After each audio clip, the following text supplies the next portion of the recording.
Assalamualaikum warahmatullahi wabarakatuh. Allahumma sholli ala Sayyidina Muhammad wa ala ali Sayyidina Muhammad. Segala puji syukur kita kehadirat Allah Subhanahu wa Ta'ala. Salawat dan salam kita haturkan kepada baginda Nabi besar Muhammad sallallahu alaihi wasallam beserta keluarganya dan sahabatnya dan kita selaku umatnya. Mudah-mudahan mendapatkan syafaatnya. Dan jangan lupa like, comment, dan subscribe-nya. Mohon dukungannya agar kami lebih semangat untuk mengupload selalu dan mengembangkan kisah sejarah-sejarah di channel ini. Terima kasih. Yuk, kita lanjut. Kisah azab Firaun dan pengikutnya. Pada suatu ketika, Nabi Musa menyampaikan pesan dari Allah kepada Firaun dan pengikutnya. Mereka diminta untuk menyembah Allah. Apabila mereka tidak mau, Allah akan menurunkan azab. Namun mereka tidak takut dengan ancaman Allah.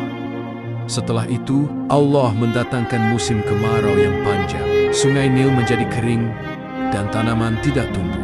Pengikut Firaun tetap tidak mau beriman. Mereka beranggapan bahwa bencana tersebut disebabkan oleh Nabi Musa. Akhirnya, Allah menurunkan hujan setelah Nabi Musa berdoa. Dengan demikian, tanaman dapat tumbuh lagi. Firaun dan pengikutnya merasa hal itu adalah hasil usahanya. Kemudian, Allah menurunkan topan yang dahsyat. Tanaman mereka rusak. Firaun pun mendatangi Nabi Musa. Mereka meminta bencana topan dihentikan. Mereka juga berjanji akan menerima ajaran Nabi Musa. Setelah itu, Allah menghentikan bencana topan dan tanaman tumbuh subur kembali. Namun, mereka ingkar terhadap janji mereka. Berulang kali Allah menurunkan azab. Berulang kali pula mereka meminta bantuan Nabi Musa dan mengingkari janji mereka sendiri. Hanya sedikit pengikut Firaun yang beriman kepada Allah SWT.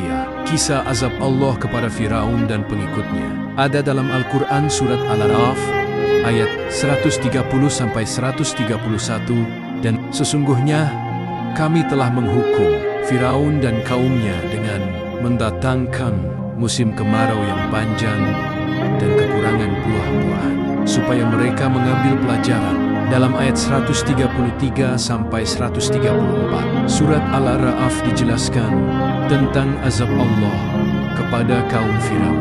Maka kami kirimkan kepada mereka taufan, belalang, kutu, katak, dan darah sebagai bukti yang jelas. Tetapi mereka tetap menyombongkan diri, dan mereka adalah kaum yang berdosa.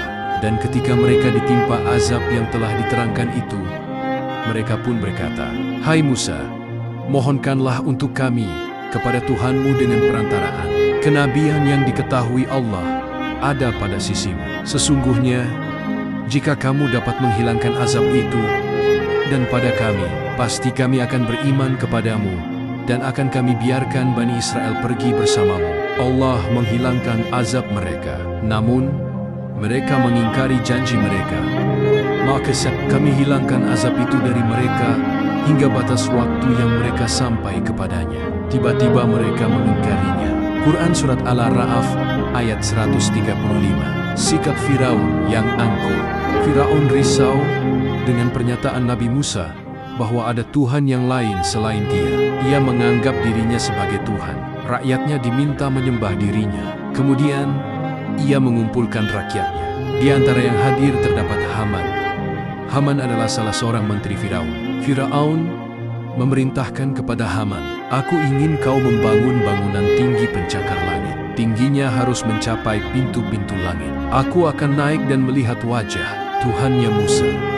Bukankah Tuhannya Musa berada di atas langit? Haman menyanggupinya. Ia mengumpulkan ribuan tukang batu dan tukang kayu. Pada akhirnya, bangunan telah selesai dibangun. Tidak kelihatan karena sangat tinggi. Firaun pun segera naik di bagian puncak yang paling tinggi. Di tempat itu, ia mengarahkan anak panahnya ke langit. Dengan izin Allah, anak panah jatuh di hadapan Firaun. Anak panahnya berlumuran darah karena sebelumnya telah dicelupkan ke dalam darah. Firaun menyombongkan diri dan berkata, "Lihatlah, aku telah membunuh Tuhannya Musa." Firaun memandang baik perbuatan buruknya. semua tipu dayanya akan membawa kerugian. Kisah ini diceritakan dalam surat Al-Mu'min ayat 36-37. Dan berkatalah Firaun, "Hai Haman, buatkanlah bagiku sebuah bangunan yang tinggi, supaya aku sampai ke pintu-pintu, yaitu pintu-pintu langit, supaya aku dapat melihat Tuhan Musa, dan sesungguhnya aku memandangnya seorang pendusta." Demikianlah dijadikan Firaun memandang baik perbuatan yang buruk itu, dan dia dihalangi dari jalan yang benar. Dan tipu daya Firaun itu tidak lain hanyalah membawa kerugian. Al-Quran Surat Al-Mu'min ayat 36-37. Bani Israel meninggalkan Mesir. Pada masa pemerintahan Firaun, kaum Bani Israel telah menjadi pengikut Nabi Musa. Mereka percaya bahwa Nabi Musa adalah utusan Allah. Firaun sangat tidak senang dengan keadaan demikian. Oleh karena itu, Firaun berkeinginan menghancurkan kaum Bani Israel. Dan Nabi Musa dan kaum Bani Israel merencanakan untuk pergi meninggalkan negeri Mesir. Pada suatu malam, mereka berkumpul di suatu tempat yang telah ditentukan. Mereka pergi meninggalkan tanah Mesir menuju ke negeri Palestina. Mereka pergi secara dayam-dayam karena khawatir diketahui oleh Firaun dan tentaranya. Bani Israel melewati padang pasir hingga sampai di tepi laut. Sementara itu, tentara Firaun melakukan pengejaran kepada mereka. Bani Israel kebingungan karena mereka tidak tahu cara untuk menyeberangi lautan. Bala tentara Firaun semakin dekat dengan kaum Bani Israel. Kaum Bani Israel dalam kondisi mulai panik. Mereka marah dan menyesal telah menjadi pengikut Nabi Musa. Salah seorang pengikut Musa mengatakan bahwa mereka benar-benar akan tersusul oleh tentara Firaun. Kemudian Nabi Musa berkata, "Kita tidak akan tersusul. Sesungguhnya Tuhanku besertaku. Allah akan memberi petunjuk kepadaku. Perjalanan kita ini diperintahkan oleh Allah kepadaku. Dialah yang akan menyelamatkan kita." Nabi Musa berusaha menenangkan orang-orang Bani Israel. Kisah ini diceritakan dalam Al-Quran As-Syuara ayat 61-62. Maka setelah kedua golongan itu saling melihat, berkatalah pengikut Musa, "Sesungguhnya kita benar-benar akan tersusul." Musa menjawab, "Sekali-kali tidak akan tersusul. Sesungguhnya Tuhanku besertaku, kelak Dia akan memberi petunjuk kepadaku." Surat Asy-Syuara ayat 61-62. Mereka terlihat panik karena tentara Firaun semakin dekat dengan mereka. Dalam kondisi yang genting itu, Allah memerintahkan Nabi Musa untuk segera memukulkan tongkatnya ke laut. Setelah memukulkan tongkatnya, terbelahlah lautan hingga terbentuk 12 lorong yang lurus. Kaum Bani Israel segera berlari di jalan tersebut menuju seberang laut. Melalui jalan itu juga, Firaun dan tentaranya mengejar mereka. Nabi Musa dan kaum Bani Israel telah sampai di seberang laut. Sementara itu, Firaun dan tentaranya masih berada di tengah laut. Pada saat itulah Allah memerintahkan laut untuk kembali pada keadaan semula. Firaun dan tentaranya pun tenggelam. Firaun menjadi lemas. Ia berkata, "Saya percaya bahwa tidak ada Tuhan melainkan Tuhan yang dipercayai oleh Bani Israel, dan saya termasuk orang-orang yang berserah diri kepada Allah." Namun Allah telah menutup pintu tobat bagi Firaun. Firaun mati lemas di tengah laut. Menurut ahli sejarah, jasad Firaun terdampar di pantai dan ditemukan oleh orang-orang Mesir. Jasadnya dibalsem dan masih utuh hingga sekarang. Kisah kematian Firaun diantaranya dalam surat Yunus ayat 90-92. Dan kami memungkinkan Bani Israel melintasi laut, lalu mereka diikuti oleh Firaun dan bala tentaranya, karena hendak menganiaya dan menindas mereka hingga ketika Firaun itu telah hampir tenggelam.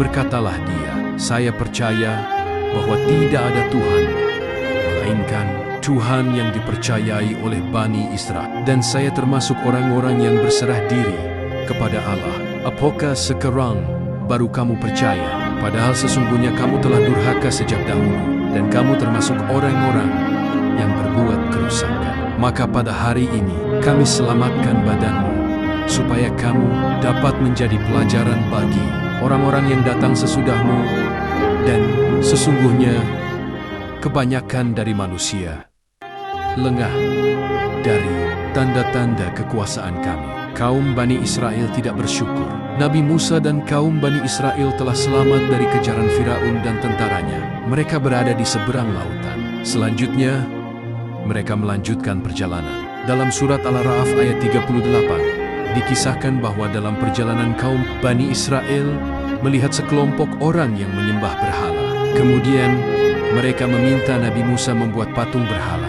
Nabi Musa menjawab, "Sungguh, kamu orang-orang yang bodoh.